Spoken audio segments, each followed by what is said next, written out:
you're not gonna get any better. You won't, you won't get rid of me never. Like it or not, even though she's a lot like me, we're not the same.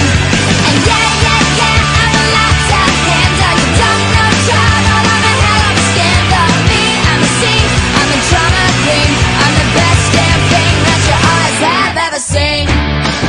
Alright, yeah.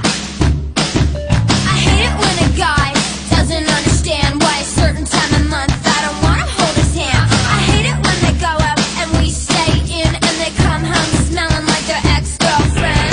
I found my hopes, I found my dreams, my Cinderella story scene. Now everybody's gonna see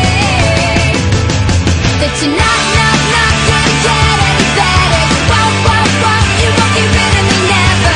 Like it or not, even though she's a lot like me, we're not